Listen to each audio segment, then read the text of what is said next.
हाँ। Assalamu alaikum, my dear students. You are welcome to online class arranged by Sheikh Abdul Mullah School and College, presented by Muhammad Blair Hussain. Today we want to discuss on completing sentence. Listen and try to understand. এখানে আছে দেখো conditional অর্থাৎ ইফের ব্যবহার। তোমরা 9 হয়তো শিখেছো conditional ইফের ব্যবহার। যে এখানে আমি একটা एग्जांपल দিয়েছি, if you help me I will help you. কারণ আমরা एग्जांपल দিয়ে শুরু করলাম। যদি আমি তোমাকে, ইফ ইউ হেল্প মি, যদি তুমি আমাকে সাহায্য করো আমি তোমাকে সাহায্য করব। এই একটা শর্তের সাথে আর একটা শর্ত জড়িত, সেই জন্য এখানে কন্ডিশনাল অর্থ শর্ত যুক্ত, অর্থাৎ একটা শর্ত থেকে আরো শর্ত পালিত হয়। যেমন আমরা গ্রামগঞ্জে বলেছিলাম যে দোস্ত তুই আজকে আমার সাথে একটু এক জায়গায় যাবি, তো দোস্ত বললো হ্যাঁ যদি সময় পাই তাহলে আমি তোর সাথে যাবি। এই যে যদি, আবার আমরা বলে থাকি যদির কথা নদীতে, ঠিক না, যে যাবি কিনা বল। আসলে এখানে এই কন্ডিশনাল বলতে একটা শর্তের সাথে আর একটা শর্ত যুক্ত থাকে, সেজন্য এর নাম কন্ডিশন। এই যে আরেকটা আছে দেখো, ইফ ইউ হেল্প মি, এটা যদি প্রেজেন্ট টেন্সে, তারপর এটা আছে পাস্ট টেন্সে। যদি এটা প্রেজেন্ট টেন্সে থাকে তাহলে হবে ফিউচার ইনডিফিনিট। জাস্ট আমি একটা एग्जांपल দিলাম, তারপর ডিটেইলস আমরা পরে আলোচনা করব। আর এখানে আছে ইফ ইউ হেল্প মি, এটা পাস্ট টেন্সে, সেখানে আই উড হেল্প ইউ, তাহলে আমি তোমাকে সাহায্য করতাম। এখানে এই যে উড হবে, এটা পাস্ট টেন্সে, এখানে উড হবে। তারপর দ্বিতীয়টা আছে if you had help me I would have help you. এখানে আছে যদি এটা পাস্ট পারফেক্ট টেন্স হয় তাহলে এখানে এটা পারফেক্ট কন্ডিশনাল। দ্যাটস নেক্সট আসো, এখানে আমরা বলতে পারি একটা সংজ্ঞা বলতে পারি যে কন্ডিশন, যে বাক্য কন্ডিশন বা শর্ত যুক্ত থাকে, মানে একটা সাথে একটা কন্ডিশন বা শর্ত যুক্ত থাকে, তাকে আমরা কন্ডিশন বলতে পারি। এর আরেকটা নাম আমরা লিখতে পারি সংক্ষেপে, যেটা আমরা বলতে পারি if plus close, CLUS close. এটা বলে আমরা ইফ যুক্ত থাকবে এবং এখানে দুইটা ক্লোজ থাকবে। ক্লোজ অর্থ বাক্য অংশ, মানে এক একটা বাক্যের অংশকে ক্লোজ বলে। এবার আমরা আসতে পারি মানে প্রকার। এখানে আছে এই কন্ডিশনাল তিন প্রকার, first condition, second condition, third condition. এবার আমরা ডিটেইলস একটু আলোচনা করব।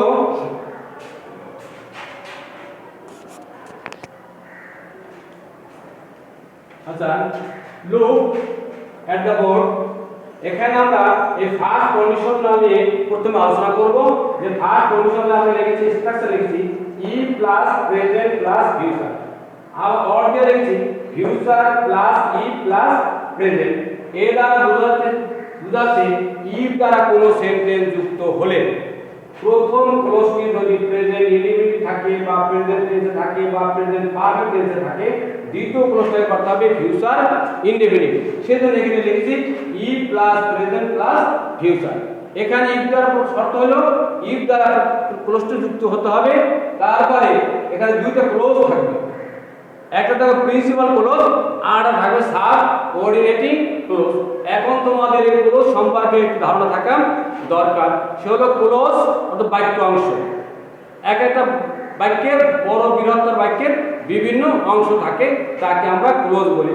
ক্লোজ তিন প্রকার, একটা হলো সাবঅর্ডিনেটিং ক্লোজ, আর হলো প্রিন্সিপাল ক্লোজ, আর হলো কো-রিলেটিভ ক্লোজ।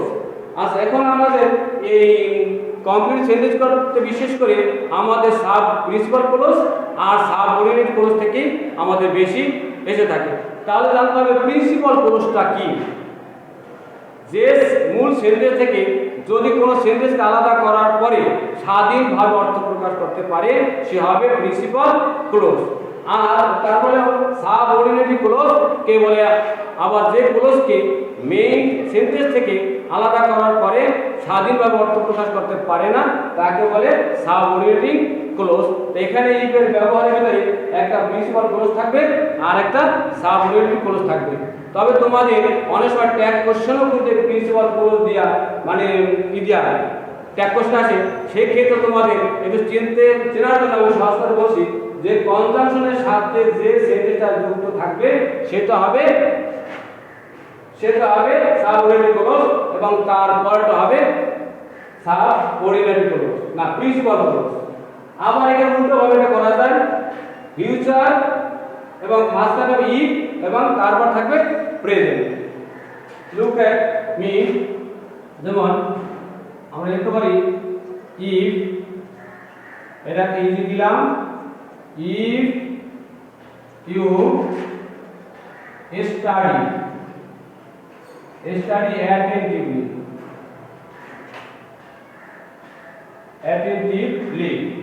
যদি তুমি মনোযোগ সহকারে লেখাপড়া করো তাহলে কি হতে পারে, তাহলে পরীক্ষায় পাস করবে, এই একটা শর্ত যুক্ত। আর যদি লেখাপড়া না করে তাহলে সে পাস করবে না, এই একটা শর্ত যুক্ত। ইফ ইউ স্টাডি অ্যাটেনটিভলি, এখানে কমা দিতেও পারো, না দিলেও কোনো সমস্যা হবে না। You will pass in the exam, যদি তুমি মনোযোগ সহকারে লেখাপড়া করো তাহলে তুমি পরীক্ষায় পাস করবে। এই হলো একটার সাথে একটা শর্তযুক্ত। আমরা এই কোর্সটাকে ইফ যদি মাঝখানে রাখি তাহলে ফিউচার টেস্ট আমাদের আগে চলে আসবে। তাহলে কি হবে, যদি অর্ডিনারি আমরা করি, you will pass in the exam, তাহলে কি হবে, ইফ এর মাঝখানে বসবে, ইফ ইউ স্টাডি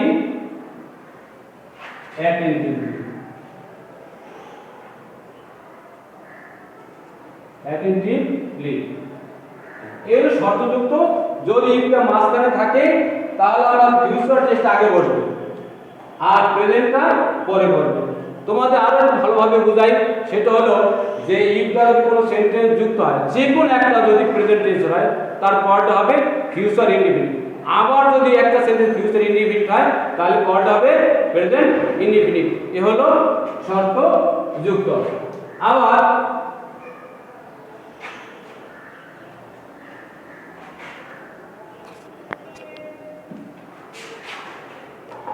এখানে আমরা আরো কিছু উদাহরণ দেই।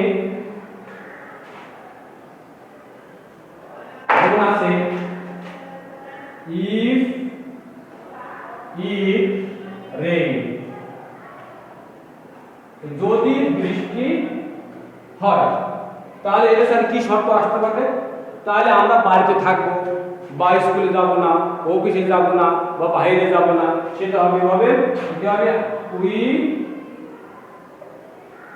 we will not go out। আবার আরো কিছু উদাহরণ দেওয়া যায়, if you invite, এখানে ভুল হয়েছে, সেটা এর যোগ হবে, প্রেজেন্ট ইনডিফিনিট হবে। প্রেজেন্ট ইনডিফিনিট এর subject third person singular number হলে ভার্বের এস বাই এস যুক্ত করতে হবে। if you invite me, এখানে হচ্ছে শর্ত হচ্ছে যদি তুমি আমাকে নিমন্ত্রণ করো, তাহলে কি হতে পারে, I will join the party,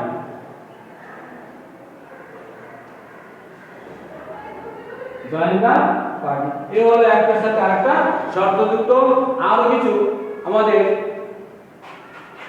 এই ওপেনও করা যায়।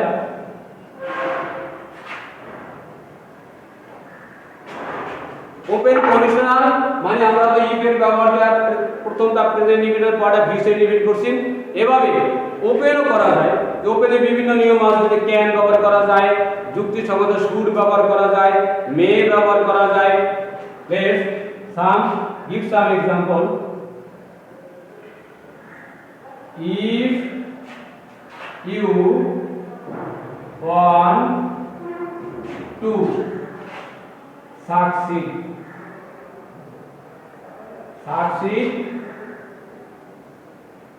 in life, এখানে শর্ত হলো if you want to succeed in life, যদি তুমি জীবনে সফল হতে চাও তাহলে কি করতে হবে, এখানে আমরা কন্ডিশনাল বাদ দিয়ে ওপেন করব। হ্যাঁ, ইউ শুড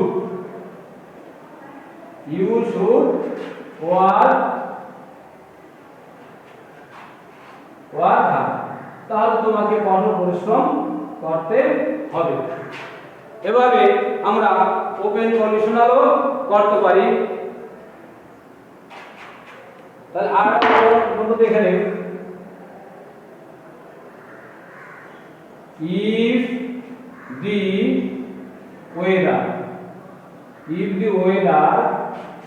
is rough, অর্থ খারাপ বা অমসৃণ, এখানে খারাপ হবে। if the weather is rough, যদি আবহাওয়া খারাপ হয় তাহলে কি হবে? আমরা কি করতে পারি?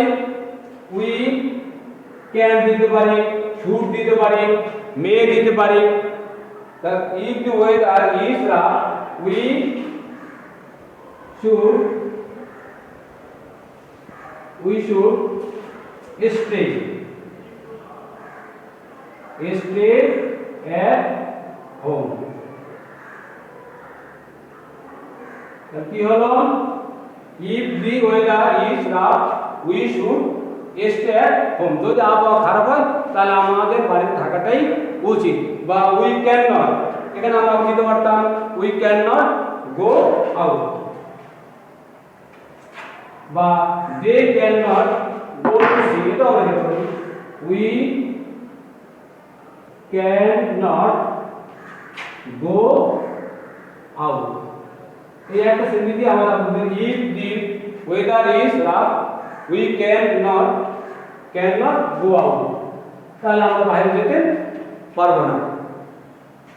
এভাবে আমরা ফার্স্ট কন্ডিশনাল মানে করতে পারি, আবার ওপেনও করতে পারি।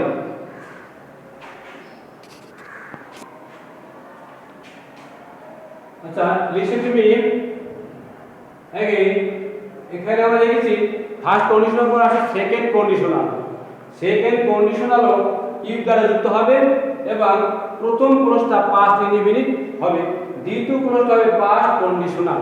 এখন তোমরা বলতে পারো যে এই পাস্ট কন্ডিশনালটা কি? পাস্ট কন্ডিশনাল হলো যে সাবজেক্টের পর যেখানে আমরা শ্যাল বা উইল বসাতাম সেখানে উড বসবে, আর এই উড সম্বলিত এবং ভার্বের প্রেজেন্ট ফর্ম হবে, মানে যাকে আমরা ভার্ব অন বলি। এটাই হবে যে এই পাস্ট কন্ডিশনাল। এখানে আমি লিখে দিয়েছি সাবজেক্ট প্লাস উড প্লাস ভার্বের পাস্ট প্রেজেন্ট ফর্ম। এখানে এই যে ভার্বের present form.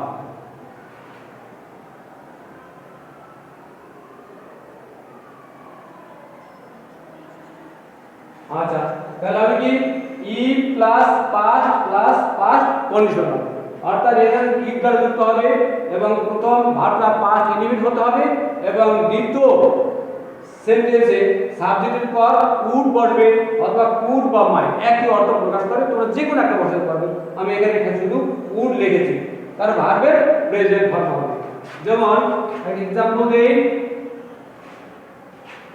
If it rained, ওখানে লিখেছিলাম প্রেজেন্ট রেইনস, এটা পাস্ট। if it rained তাহলে কি হবে? we would বা should would might ball plus beyond, we would stay at home। যে যদি বৃষ্টি হতো আমরা বাড়িতে থাকতাম। আবার এখানে আমরা নেগেটিভটা করতে পারতাম। যেমন এখানে দেখো if it rained we would not, এখানে আমরা লিখতে পারতাম would not go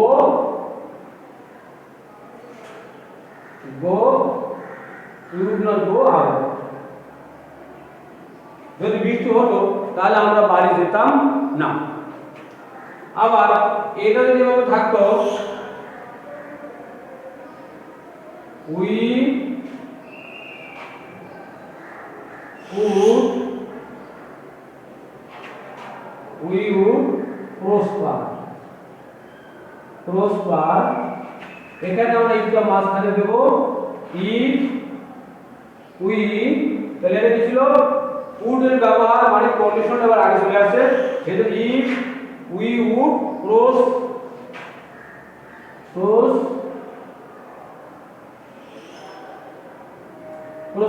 if we were hard, if we were sorry এখানে পাঁচ ইন্ডিভিড হবে were hard। এবার তোমাদের মনে রাখতে হবে এই ইফ দ্বারা যুক্ত যে কোন একটি ক্লোজ পাস্ট ইনডিফিনিট হলে তার পরের ক্লোজটি হবে পাস্ট কন্ডিশনাল অর্থাৎ সাবজেক্টের পরে উড প্লাস ভি1 বসবে। আবার যে কোনো একটা সেন্টেন্স যদি subject plus would plus V one থাকে তাহলে পরেরটা হবে পাস্ট ইনডিফিনিট। এবার আসো যে আমাদের আরো কিছু एग्जांपल এখানে দেখো দেওয়া যায়, দেখো যেমন দেখো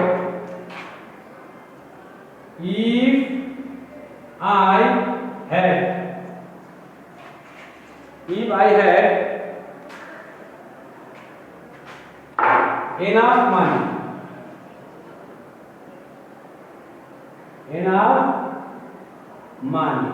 যদি আমার যথেষ্ট টাকা থাকতো, এটা পাস্ট ইনডিফিনিট। তাই মনে রাখতে হবে যদি হ্যাড থাকে, হ্যাডের পরে কোনো ভাব না থাকে তাহলে এটাকেও মনে করবা পাস্ট ইনডিফিনিট অর্থাৎ পরটা পাস্ট কন্ডিশনাল হবে। যেমন দেখো if I have enough money কি হবে I would help the poor অথবা needy আমরা দিতে পারি, ঠিক আছে। আবার দেখো if I have enough money I would help the poor। আবার দেখো যদি where থাকে if I were a bird, যদি আমি একটি পাখি হতাম, এখানে where এর পর আর কোনো ভার্ব নেই, তো where এর পরে যদি আর কোনো ভার্ব না থাকে সেই ক্ষেত্রেও কি হবে পরটা হবে পাস্ট কন্ডিশনাল। তাহলে কি হবে এটার কি শর্ত আছে if I were a bird, যদি আমি পাখি হতাম তাহলে I would fly in the sky, I would fly in the sky, তাহলে আমি আকাশে উড়তাম। if I were a bird I would fly in the sky, এখানে পাস্ট টেন্স মনে রাখবা, হ্যাড মনে রাখবে were, এই হ্যাড এবং were এর পরে যদি আর কোনো ভার্ব না থাকে তাহলে এটাও আমাদের কি হবে পাস্ট ইনডিফিনিট হবে, পরটা ধরতে করতে হবে পাস্ট কন্ডিশনাল। এবার আমরা আলোচনা করব থার্ড কন্ডিশন সম্পর্কে।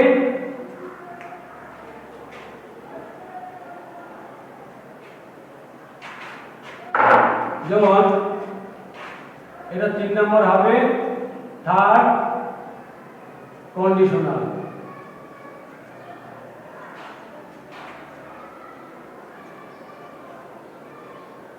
থার্ড কন্ডিশনাল এখানে আমরা এটা লিখতে পারি structure if plus past perfect, perfect plus perfect condition, perfect conditional.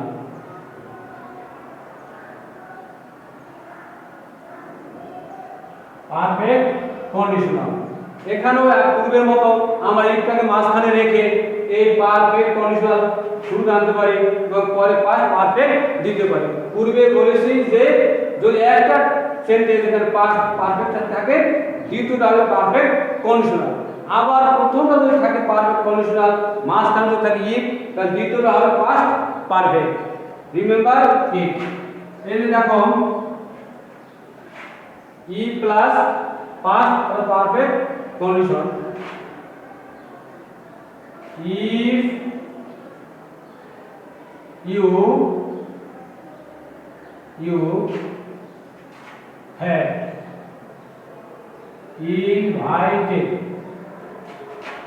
তোমাদের এখানে টেন্স সম্পর্কে ধারণা থাকতে হবে যে পারফেক্ট টেন্সে কি বসে হ্যাড প্লাস ভিটি থাকে। if you had invited me, যদি তুমি আমাকে নিমন্ত্রণ করতে, তাহলে কি হবে?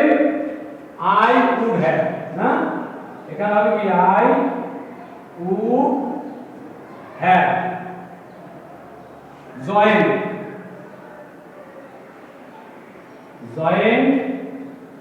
the party, join the party।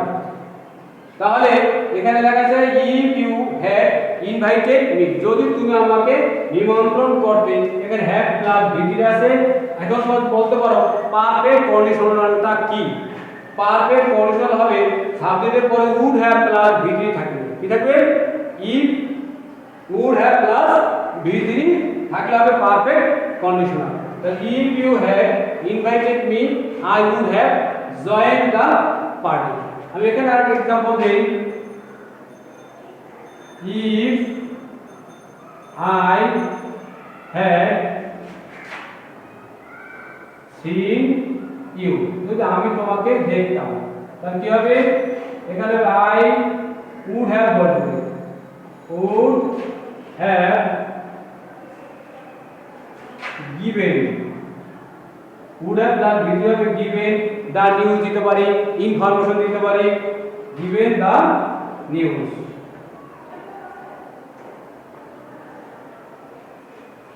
এই আমাদের ডিয়ার স্টুডেন্টস, এই আমাদের কন্ডিশনাল সম্পর্কে আলোচনা করলাম, তিন প্রকার কন্ডিশন। আমি এখানে একটা সামারি দেই।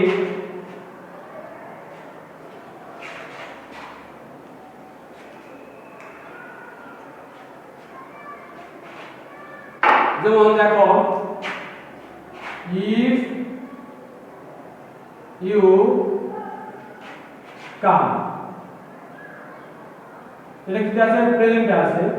আর একটা দেখো, if you came, এটা পাস্ট টেন্সে আছে। আবার আছে if you had come, had come। এখানে আমরা কন্ডিশনালে অর্থাৎ প্রথম ক্লোজের পরে কমা বসিয়ে থাকি, আর কমা না বসালে কোনো সমস্যা নাই আধুনিক নিয়মে। তাহলে এর প্রেজেন্ট টেন্স কি হবে? সাবজেক্ট যদি বসে আমরা আই উইল গো, আমি যাব। এখানে কি হবে? আই তো বসালাম, এই উইলের জায়গায় উড হবে, এটা হবে second condition, would plus V হবে, উড গো। এখানে পাস্ট পারফেক্ট টেন্স, পরটা হবে পারফেক্ট কন্ডিশনাল, মানে would have plus VT, I would have gone।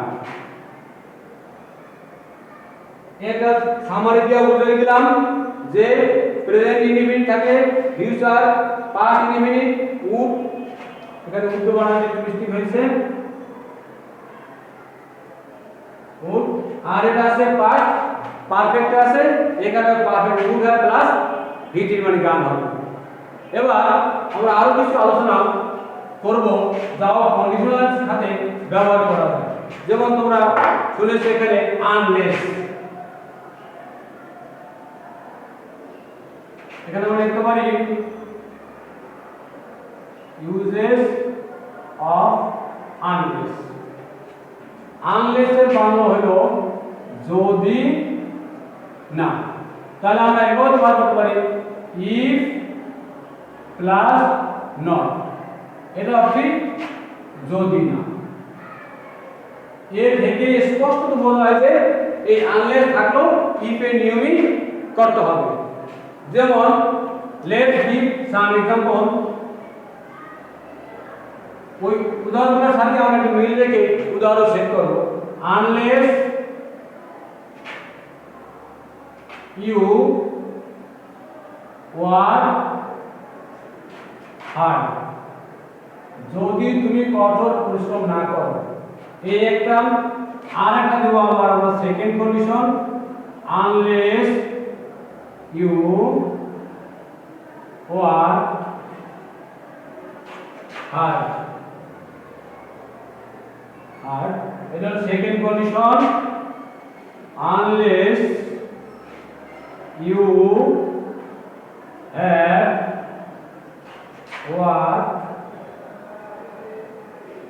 worked hard।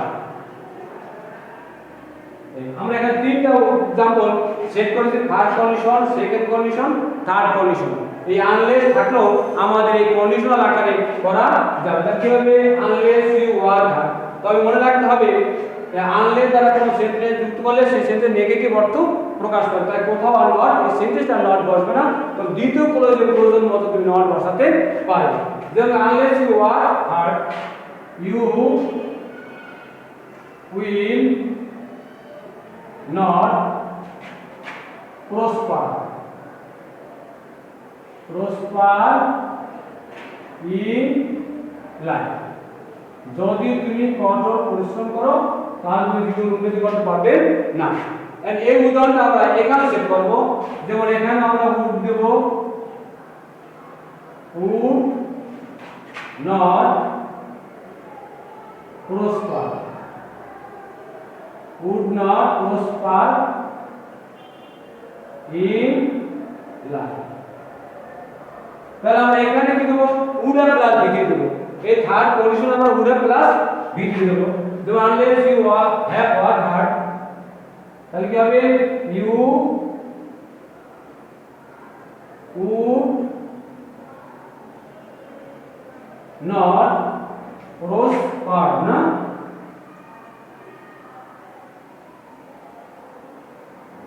prosper in life। এই যে would have plus এখানে আবার would have প্রশ্ন নেই, sorry would have not prosper in life। এখানে আমরা ওই ইফ এর নিয়মই আমরা এই আনলেস এর ব্যাপারটা করে দিয়েছি। এবার আসো আরো কিছু আছে যা আমরা ইফ এর নিয়মে করতে পারি।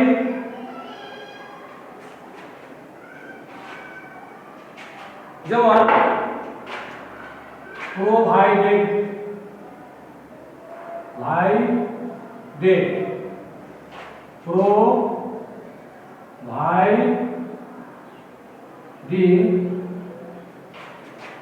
provided